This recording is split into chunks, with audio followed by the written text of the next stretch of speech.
Tenía que empezar en la introducción. No, como quieras. Bueno, No me des sí. esto canijo, pero lo que quieras decir. ¿Sabes? Sí, en su momento, bueno, llegué acá en el 84. Ah, ahí está, ahí llegó el mate. Yo llegué acá en el 84, ¿no? Una famosa nevada del 84 que había. De hecho, acá en las esquinas había 2 metros de nieve en cada esquina. Fue la nevada más grande de los últimos años, de las últimas decenas, digamos. Y me recibí en el 88 y siempre se me dio por intentar hacer cosas nuevas. Me llevaba mal, por ese asunto me llevaba mal con mi director de tesis doctoral. Yo quería hacer cosas que me divertieran más. Yo necesitaba sentirme que estaba haciendo algo distinto y que estábamos haciendo algo distinto e innovador, ¿no?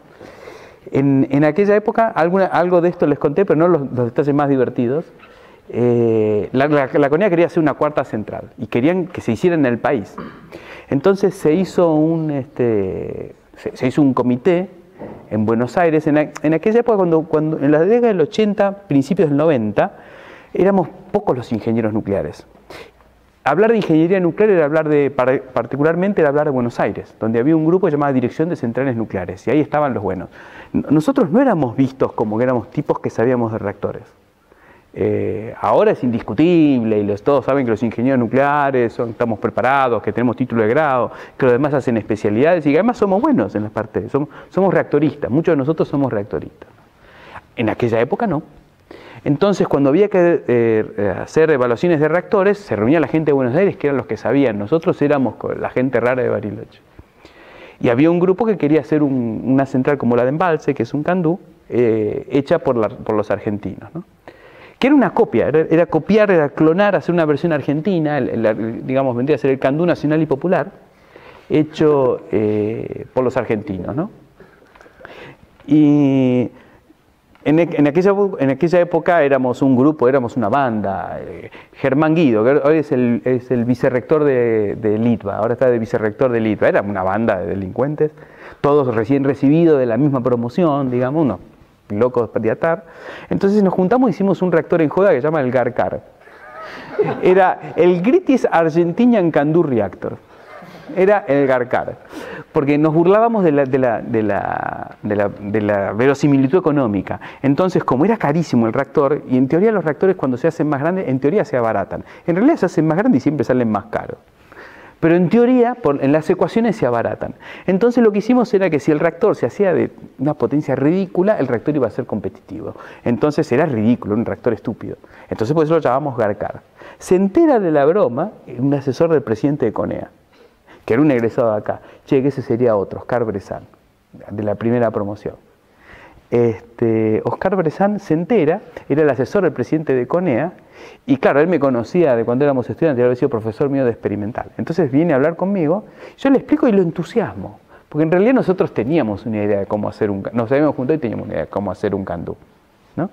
Entonces dice, pero mira, viene el presidente de CONEA, te animas a hacerle una presentación, pero a mí es el viernes y se venía el lunes. No habíamos hecho nada. Entonces nos juntamos, la banda de forajidos que éramos, tiramos 3 ideas y se las presenté el que era el presidente de CONEA, era Manolo Mondino, un lunes, ahí solito, él y yo. Entonces me dijo, bueno, pero no tenés hecho los números. Yo le conté la idea. Bueno, pero dame tiempo, me dijo Bressan, me dijo el viernes, dame tiempo. Bueno, te doy un mes y haceme un reporte. Nos pusimos a trabajar, hicimos un pequeño grupo de diseño de reactores, todos egresados de acá, todos compañeros de estudio de la misma promoción, como que se junten, como que ustedes acá se junten, de distintas promociones, más o menos un año, bueno, y tiramos a hacer un CANDU, que era un CANDU innovador además, se llamaba CANDU ULE. Nos tiramos e hicimos el laburo, ¿no? Se lo presentamos a Manolo Mondino, le decíamos Manolo viene, le hacemos la presentación, y dice, me convencieron. Hasta ahora la historia es la que yo les conté a ustedes en diseño. Me convencieron. Ahora lo que tienen que hacer es, en el centro de Buenos Aires, donde están todos los reactoristas, los junto a todos y tenés que darle la misma presentación a todos los reactoristas de Buenos Aires. Me mandaba a mí, como que lo manden a ustedes, donde estaban todos los tipos que hacía 40 años que se suponía que sabían los expertos en reactores, ¿no? Entonces, vamos en el salón de actos de la sede central, que es como el doble, sentaditos todos ahí, como si fuera un paredón de fusilamiento, todo el grupito, todos los compañeros de estudio, más o menos una promoción. Di la charla. Eran las épocas de las transparencias de acetato, ¿no? Que unas las ponía y más o menos nos matamos para hacer algo decente. Fue una charla estilo 3 horas y media que nos mataron a preguntas. Era totalmente distinto lo que ellos proponían, era absolutamente, era muy innovadora el modo de pensar las cosas, ¿no? Entonces fue a matar o morir la charla, fue dura la charla. La historia es que salió Bressan y fue y le dijo a Manolo, che, sobrevivieron la charla, le fue bien. Después se armó un comité de diseño para el reactor, me nombraron jefe del grupo de diseño de reactores, había que negociar un tema con Canadá, me nominaron la nominación oficial, fui a Canadá a negociar y a la vuelta resulta que Manolo Mondino se pelea con Domingo Cavallo y lo echan de presidenta de CONEA. Y se acaba el proyecto. A todo esto yo voy a Viena, y esta es la parte que no conté. Yo voy a Viena, ya me había hecho conocido, porque después resulta que mi reporte había circulado por todos lados. Y estaba en un piso en el Organismo Internacional de Energía Atómica sacando fotocopias. Entonces viene un tipo de atrás, habla medio raro así, y me dice, ¿usted es Florito? Sí. Ah, yo leí un trabajo de usted. Yo, imagínense, ¿no? Recibido hacía 3 años, 4 años. Yo leí un trabajo de usted sobre un reactor CANDU. Sí, yo hice un trabajo. ¿Y qué le pareció? Me pareció un lindo... Me lo dieron para que evalúe. Me dieron para que le evalúe. ¿Y qué les recomendó? Y que en realidad lo que está bien es que apoyen a una persona. Yo pregunté la edad. Y si es una persona joven, lo tienen que apoyar. Ah, bueno, le agradezco porque en su momento me apoyaron. Él sabía lo que había pasado con Mondino, que lo habían echado. Sí, es una lástima lo de Manolo, dice. Pero muy lindo. A mí lo que me gustó del trabajo fue la aproximación, que fue muy novedosa. Y yo le dije, sí, pero en realidad no inventé nada. En realidad, y es cierto, había ido a la biblioteca y había encontrado el análisis de factibilidad de Atucha 1. Y estaba tan bien hecho el análisis de factibilidad de Atucha 1 que yo lo que pensé es, ¿cómo esta gente que era tan buena en el año 50, 60, cómo harían ellos el diseño de un reactor argentino si estuvieran en el año 1990? Para respetar el espíritu de esa gente. Ah, el informe de factibilidad de Atucha 1. Sí, muy bueno, me dice el tipo. Sí, muy bueno, le digo yo.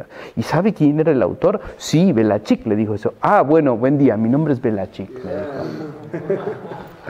Y el tipo, Belachik, de ahí me tomó como... Él me ayudaba en Viena en todo lo que podía y me enseñó un montón de cosas de cómo manejarme en la cantidad de historias, anécdotas con Bela. Conocí a su esposa, me hice amigo de la familia y después falleció, pobre Bela, ¿no? Y de ahí aprendí mucho de cómo... Porque lo que ocurrió es lo siguiente. Cuando en el grupo de Bela había hecho un grupo buenísimo, si van y miran en el análisis anterior al de Atucha 1, van a ver qué lindo trabajo, y es de 50, profesionalísimo. Él concluye que había que hacer cierto tipo de reactores, y cuando miran, cuando se compró Atucha 1, no coincide con lo que decía Bela. Lo que ocurrió, entonces yo ahí después le pude preguntar, ¿qué pasó? ¿Cómo fue? Me decía, él en realidad quería comprar otro tipo de reactor y tenía otro tipo de plan. Él me dice que la decisión de que Atucha 1 era alemán fue política. Y como era política, él tenía un grupo de reactores excelente de evaluación de reactores. Pero el grupo decía una cosa y la política otra. Como la decisión política fue comprar Atucha 1, lo que hicieron fue matar el grupo. Entonces me decía, me fueron dejando y me fueron cortando las alas hasta que me cansé y me vine para Viena. Y él hacía ya 30 años que estaba en Viena y un tipo muy reconocido. En Small and Medium Size Reactor el tipo era un popper, un tipo que era referente internacional. El tipo, cuánto chisme del mundo, el tipo lo sabía. Entonces él venía y me explicaba cómo eran los países, las mentalidades de los países, cómo es la gente con energía nuclear. Yo lo aprendí con Bela. Y yo aprendí mucho de las primeras generaciones de CONEA, que por ejemplo Bela, que ya se hacía, no sé, 30 años que no pisaba la Argentina por más de un meeting de 5 días. Yo cuando iba a Viena, el tipo agarraba, me invitaba, iba a la casa, me contaba historias, y después yo le contaba las situaciones que veía y él me asesoraba, me ayudaba. me decía esto verlo así. Entonces yo fui aprendiendo de la parte internacional, por ejemplo, esa parte con vela. Entonces, haciéndome conocido, a mí, protección radiológica en la Argentina, protección radiológica es Dan Benninson. Dan Benninson es el argentino, fue el premio, hay un premio Nobel algo equivalente al premio Nobel en protección radiológica que se llama el premio Siebert. El premio Siebert de oro, se llama Siebert de oro, te lo da el Nuclear Radio Protection Board, uno de esos, y te da el Siebert de oro, se lo da a una persona cada 2 años. Bueno, un Siebert de oro fue Dan Benninson, ¿no? Una trayectoria, doctor en física, médico, fue inventor de gran parte de los criterios de protección radiológica del mundo. Durante como 15 años, presidente del Comité de Naciones Unidas, que es el que determina los factores de riesgo de la dosis. Durante 15, 18 años, presidente del Comité de Naciones Unidas del riesgo radiológico. El que define cuál es la dosis, el riesgo por dosis, eso lo hace las Naciones Unidas, Dan Benninson. Dan Benninson falleció, por desgracia, también. A mí me acuerdo, la primera clase de protección radiológica nos lo dio Dan Benninson. El tipo era con habano, daba la charla, en la época se fumaba en las aulas, el tipo con habano, era un personaje de traje, dando la charla, la mejor charla de protección radiológica que nunca tuve, porque que te venga a dar el inventor de la protección, del 50% de los criterios de protección radiológica del mundo, que te venga a dar la charla de protección radiológica, es como algo histórico. El tipo ya tenía aura y mito en aquella época, cuando yo era estudiante. Vos sabías quién era. Es más, los profesores, vienen a darle protección radiológica Dan Benninson. Entonces te explicaban quién era Dan Benninson, referente planetario del mundo de la historia de protección radiológica. Yo lo tenía también ahí como... Me lo cruzo en Viena y me dijo, vos sos florido, ¿no? Sí. Ah, entonces vamos a cenar juntos, a un lugar. Estábamos en el mismo hotel. A un lugar donde se comen muy buenas costillas de cordero, de cerdo, ¿no? Que es un típico plato vienés. Voy a almorzar, a cenar con Dan. Estábamos comiendo esas spare ribs. Dan agarra una servilletita y me la tira así. Agarra una virome, me tira la virome. Y me dice, calculame a qué distancia se coloca el dispositivo de fusión respecto a una bomba atómica de fusión. Calculame a qué distancia se coloca el dispositivo de fusión respecto a la bomba de fisión. Las bombas de fusión tienen una bomba de fisión que dispara un cierto diseño que genera la explosión de fusión. ¿No? Ahí estaba yo comiendo los spare ribs, me tira la virome, me tira la servilletita.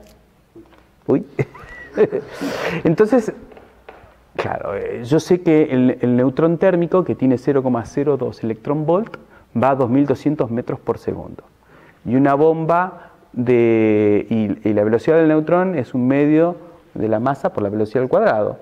Entonces, los neutrones de fisión son de 2 MeV, los neutrones térmicos son 0,02 electrón volt, 10 a la 8, entonces son 10 a la 4 veces más rápido. Y la bomba de fisión explota en 50 nanosegundos. Y entonces, por tiempo de vuelo, los neutrones de fisión, yo no sé, pero no pueden volar más de 50 centímetros. Hago la cuenta y le devuelvo el papelito. 50 centímetros. ¿Cómo hiciste? ¿Por qué da 50 centímetros? Entonces le explico. Bueno, y a partir de ese momento, Dan me empezó a enseñar todo lo que sabía de la arena internacional y de las relaciones internacionales y de la proliferación. Y fue que después me convertí en un experto de proliferación nuclear. Terminé convirtiendo en un experto de proliferación nuclear. Y eso lo hice porque y eso hacía Dan. Dan te agarraba y te hacía algo que se supone que no podés pasar. Después me enteré que el inventor de los submarinos nucleares, que es el almirante Rickover, hacía lo mismo con todos los oficiales que iban a ser comandantes de los submarinos nucleares. Landau, sí, ¿Qué? Landau también. Ah, ¿sí? Lo que hacía Rickover era, al que iba a ser comandante, jefe de máquinas de un submarino nuclear, él tenía en su oficina un bañito. Agarraba y encerraba a las personas en el bañito. 2 horas, con la luz apagada, el bañito no tenía luz. Lo sacaba del bañito después de las 2 horas y tenía un examen de física de reactores.